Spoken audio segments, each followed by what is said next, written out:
Society Matters.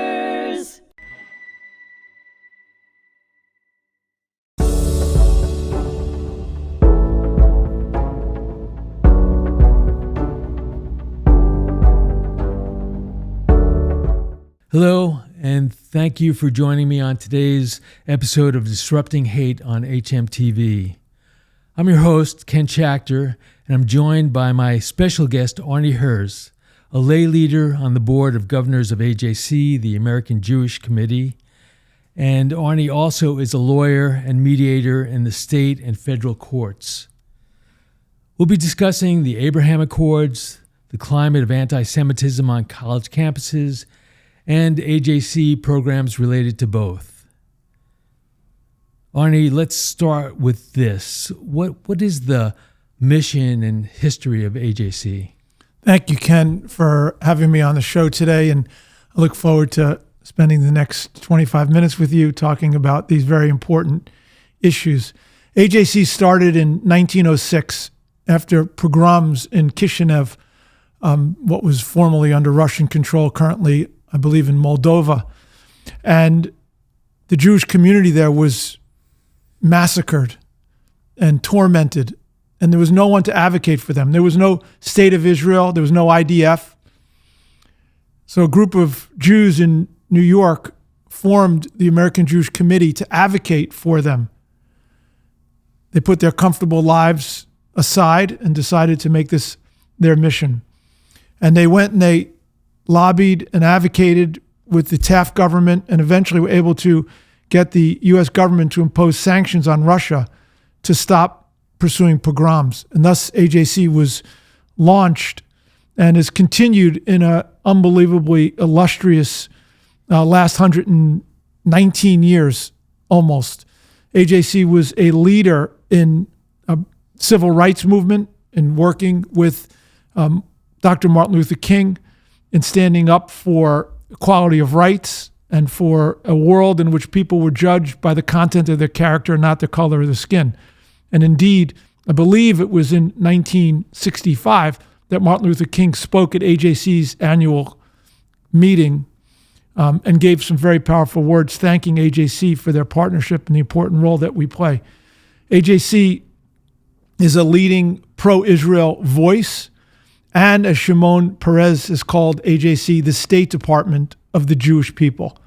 AJC, where there are Jews, AJC is involved with those Jewish communities, looking after and advocating for those Jewish communities where oftentimes they have a voice that's not very powerful, and we try to amplify that voice. Okay, remarkable. And so bring us up to the present day. What are some of the more recent initiatives of AJC?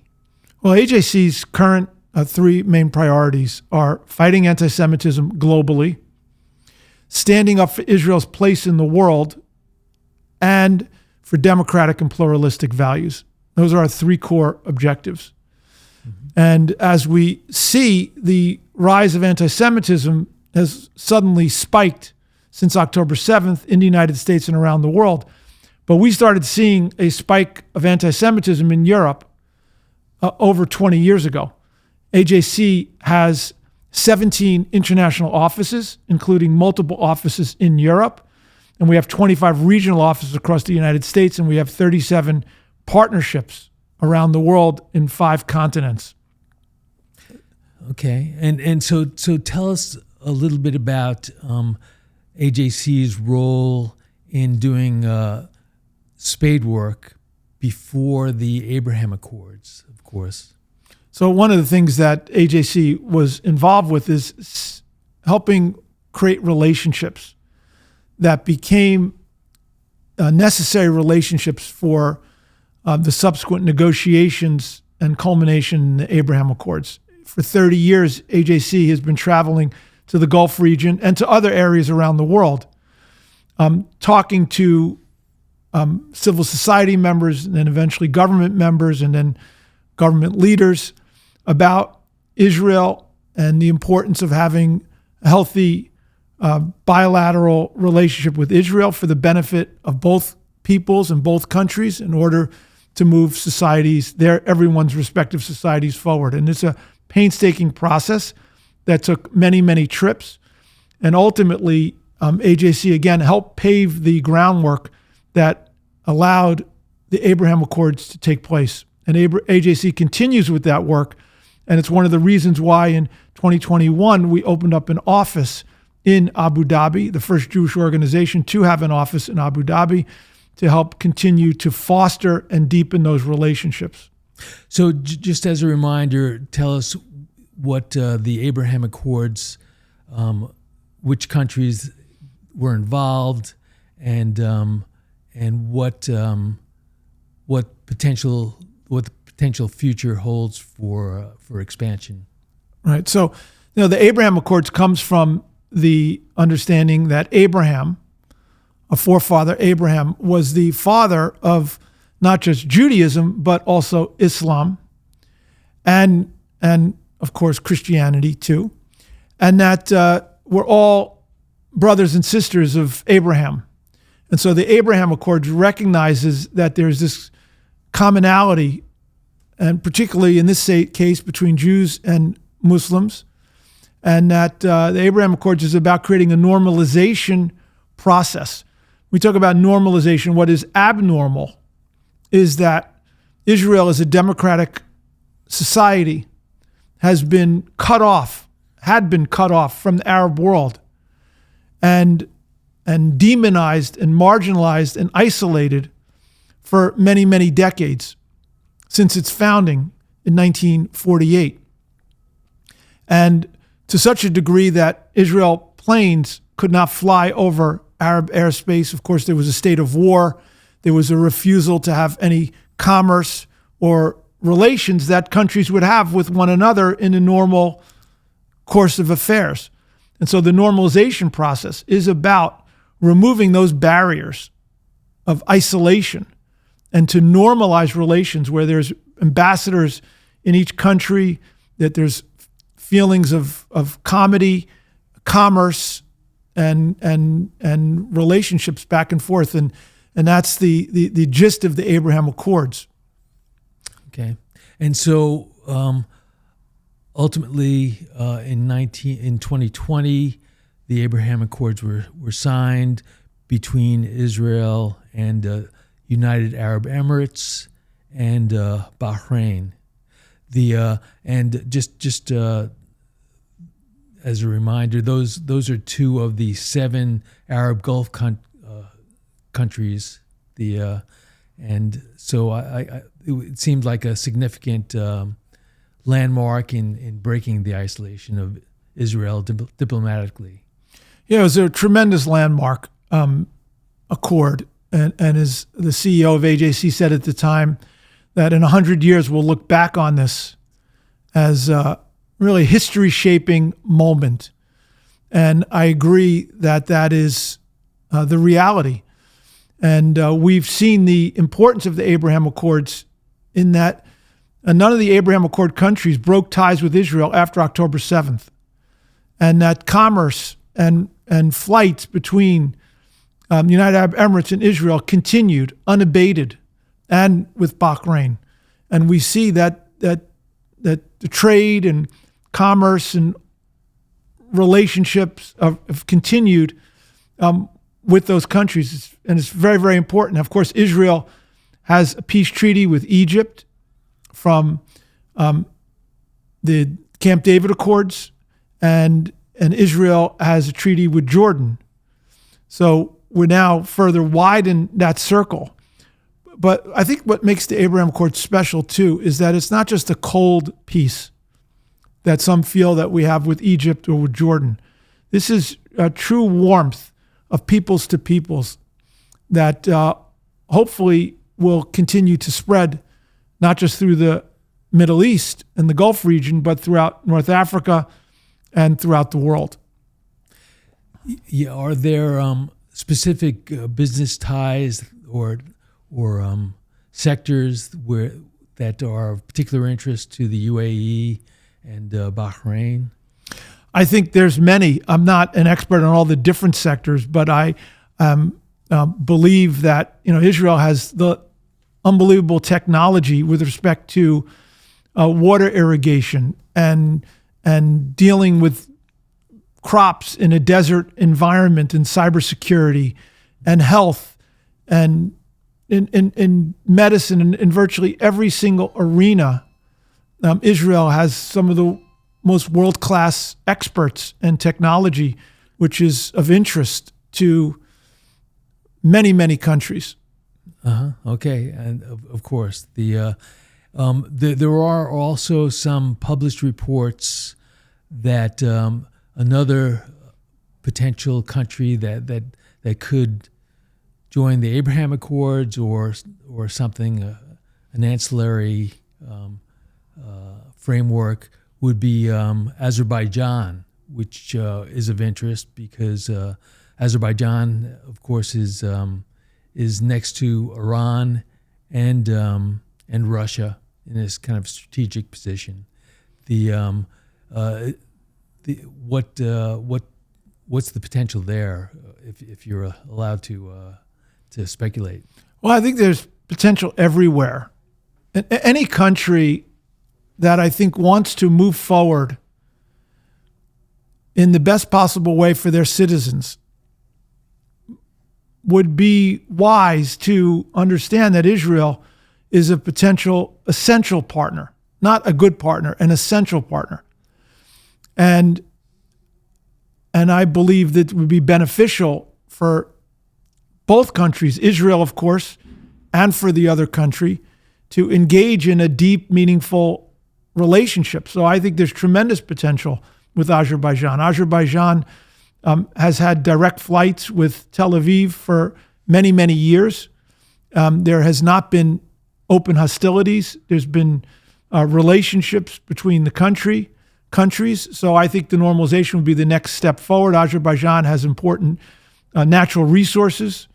Israel, of course, has very important technologies. And so I think it would be immensely beneficial for those countries to normalize. Mm-hmm.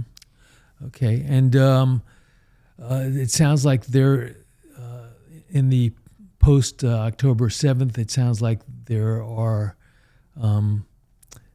increasing potential also in Lebanon, as kind of a wild card, but in the absence of Hezbollah, there's potential there as well.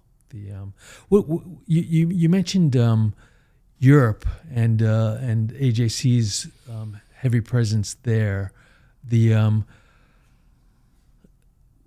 It seems like the world is so polarized, and Israel seems to be a flashpoint. What has AJC been able to do on the European front? Well, I think there's a couple different fronts within Europe. One is that we've been fighting anti-Semitism there. High-level relationships, beseeching European governments to deal with anti-Semitism in a serious way. We weren't taken seriously for many years. We're now taken seriously. We tried to explain to European partners that anti-Semitism is not a Jewish problem. It's a sign of an ill of a society. And that ultimately, if the anti-Semitism is not managed appropriately, it will not end well for that society. Of course, it won't be good for the Jews, but it certainly won't be good for the society. The anti-Semitism that raged through Nazism ended up destroying Europe. And but for the United States coming back in to rebuild Europe, Europe would not be what we understand it today. So it's very, very important for civil society leaders and government leaders to understand that this is a fight that they must engage for their societies. Good point. Yeah, good point. And let's turn to the questions of anti-Semitism on campus. That's yet another flashpoint for the Jewish community, and certainly it's hit the headlines locally at Columbia University, but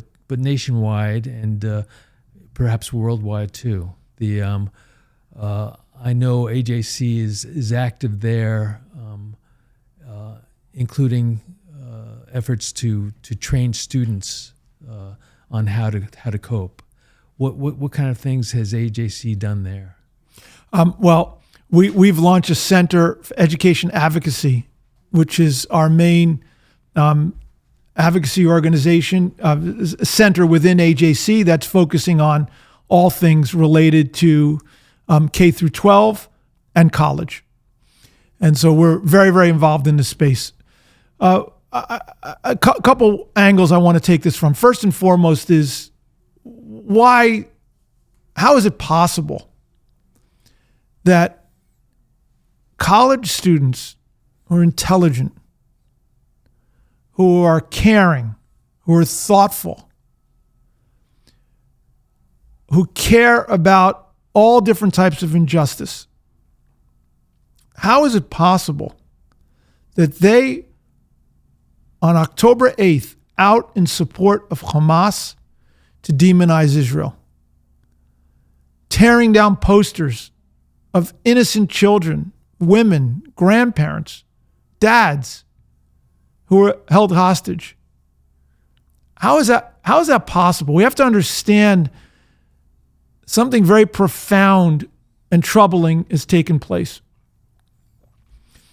And there's two groups of people that are involved in these protests.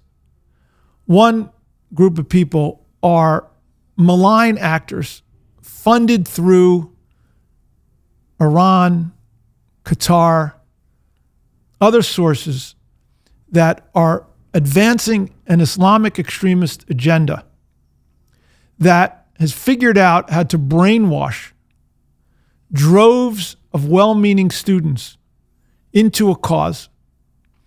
And there's a new movie out called October Hate.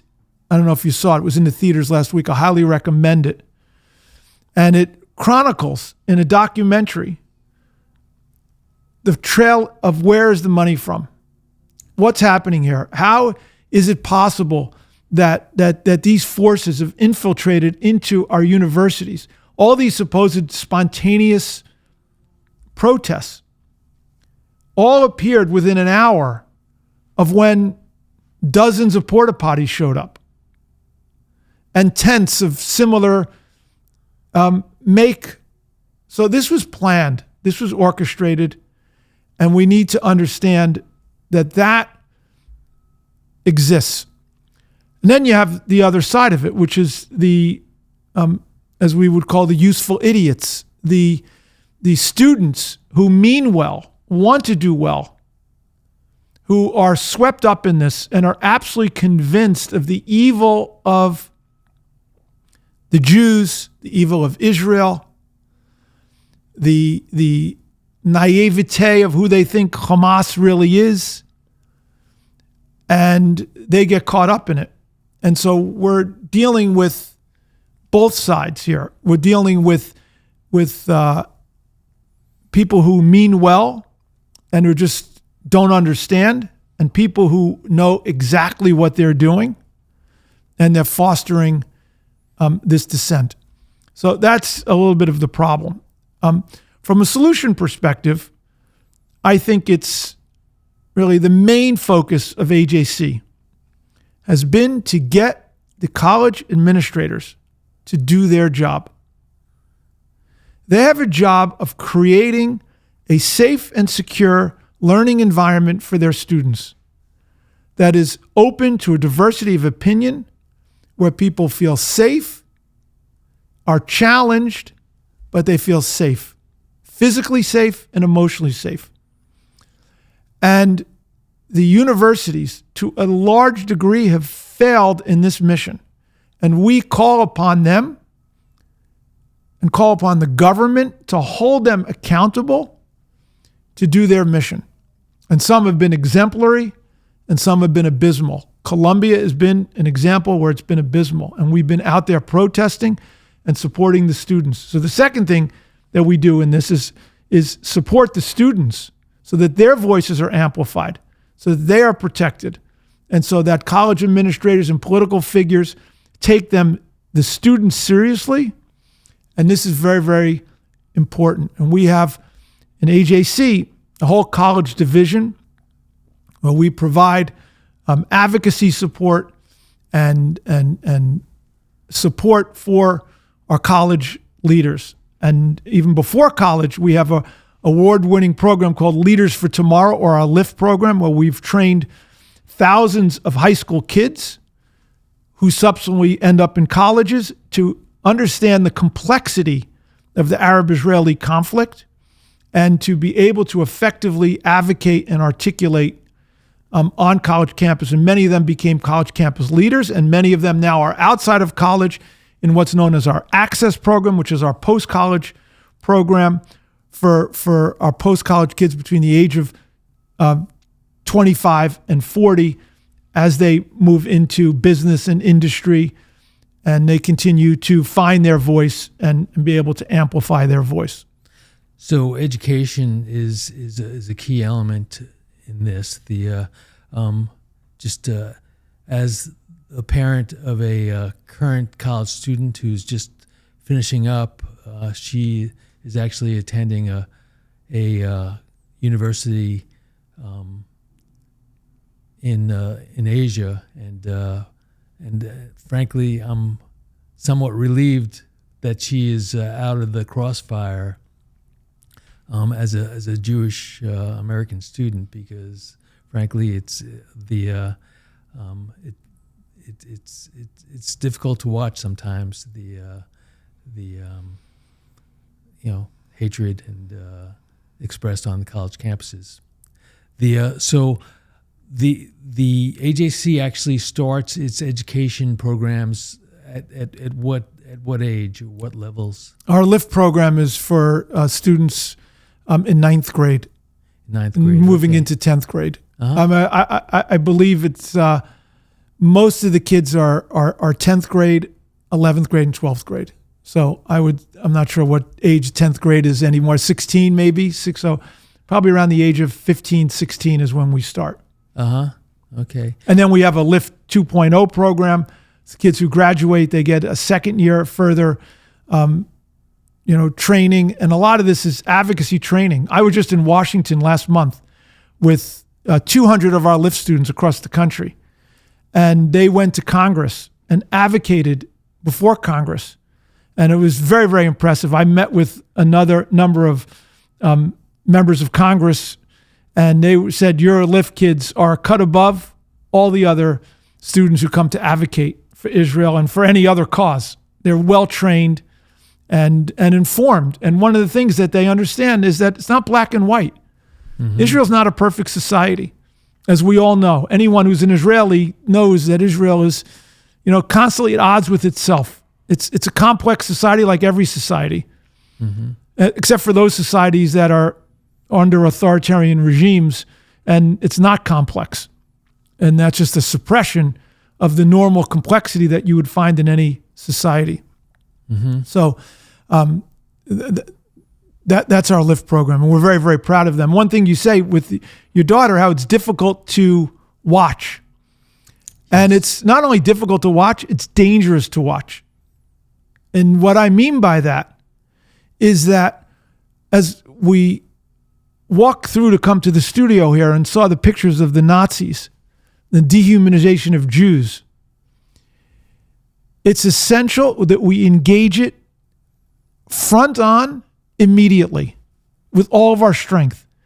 Anti-Semitism is like a cancer.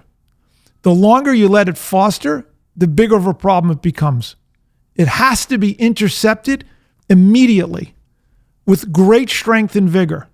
This is why I have taken time and money and resources to travel around the world to do what I do as a volunteer, because I understand the lessons of the Holocaust is that good people watched or hid their eyes.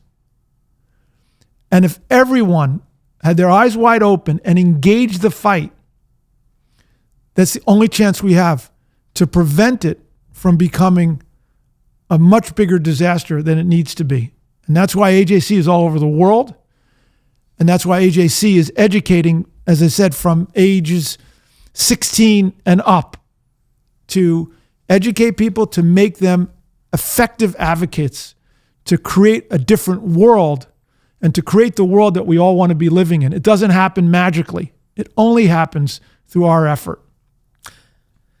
Well, on that sobering note, but inspiring note, I'm afraid our time is up. So thank you for tuning in to this episode of Disrupting Hate on HMTV. I appreciate my guest, Arnie Herz, for sharing his wonderful insights. Be sure to subscribe, share, and stay connected for more engaging conversations. Until next time, take care and be well.